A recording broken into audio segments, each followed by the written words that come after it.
आज आप यहाँ पे आए हमारी आवाज़ उठाने के लिए, आवाज़ बनने के लिए।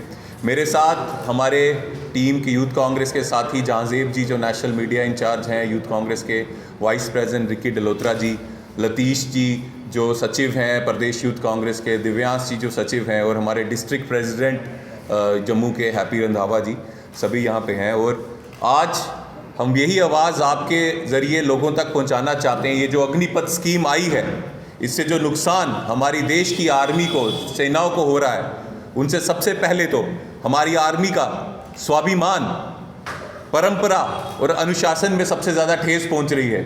और ये जो 4 साल का टेम्परेरी पैकेज, ये जो लिमिटेड, प्राइवेट लिमिटेड बनाने की बात कर रहे हैं फौजों को, इससे एक ही संदेश जा रहा है, हमारे देश की सुरक्षा को खराब हो रही है, वो कमज़ोर हो रही है। और कितनी आर्मी के एक्सपर्ट्स का, मिलिट्री के एक्सपर्ट्स का भी ये मानना है कि ये जो स्कीम है ये देश के लिए अच्छी नहीं, क्योंकि कितनी जो नेवी है, एयरफोर्स है, उसमें इतनी टेक्निकल जो पोस्टें होती हैं, टेक्निकल जो काम होते हैं, कम से कम 1.5-2 साल का समय तो उनको सीखने में लग जाता है। तो 2 साल में जो एक युवा जिस काम को सीखेगा, उसके बाद 2 साल की नौकरी करके फिर वापस चला जाएगा, ये कहाँ का न्याय? ना ये उस युवा के साथ न्याय है, और इससे हमारी देश की जो आर्मी है वो भी कमज़ोर होगी, उसके साथ भी न्याय नहीं है।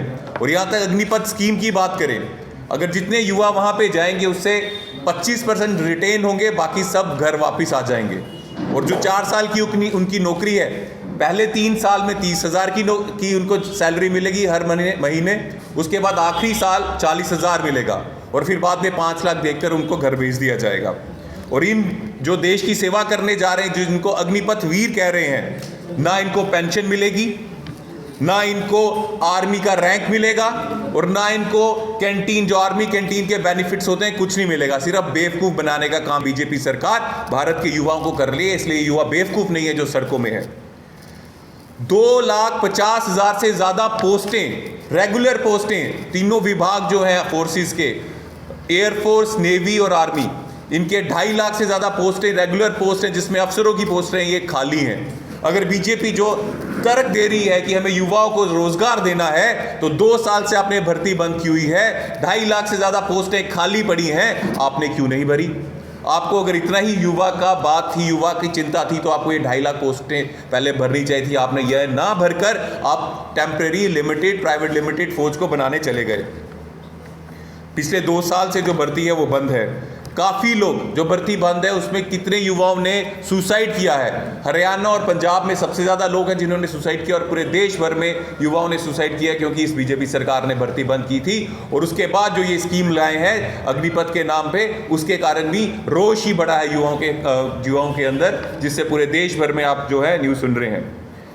तीनों आर्मी के चीफ, तीनों फौजों के चीफों को बाहर आके इस स्कीम के लिए सफाई देनी पड़ रही है। साथियों, स्कीम लाए सरकार, गलत काम करे बीजेपी सरकार, और उनकी सफाई देने के लिए तीनों जो हमारे चीफ हैं फोर्सेस के, उनसे स्टेटमेंट्स दिलवा रहे हैं, उनको बुला रहे हैं और उनसे सफाई दिलवा रहे हैं। ये कैसी सरकार है?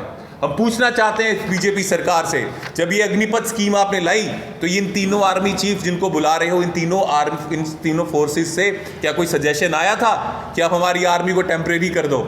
और सबसे बड़ी बात, हमें गर्व है इंडियन आर्मी में, हमें गर्व है अपनी मिलिट्री फोर्सेस में। आज तक कभी इतिहास में ऐसा नहीं हुआ, चाहे कारगिल हो, चाहे पाकिस्तान के साथ कितनी लड़ाइयाँ हो, चाहे बांग्लादेश को एक नया देश बनाया, वो इंडियन आर्मी, इंडियन फोर्सेस ने बनाया। कुछ ऐसा आपको उसमें मजबूरी या कुछ शर्म आ रही थी कि आपको जो रिक्रूटमेंट सिस्टम है, भर्ती का सिस्टम है, उसको बदलने की जरूरत क्यों पड़ी? ऐसी क्या मजबूरी थी? आपको किसको खुश करना था? ये सवाल आपके माध्यम से आज हम इंडियन गवर्नमेंट को कर रहे हैं जो बीजेपी चला रही है।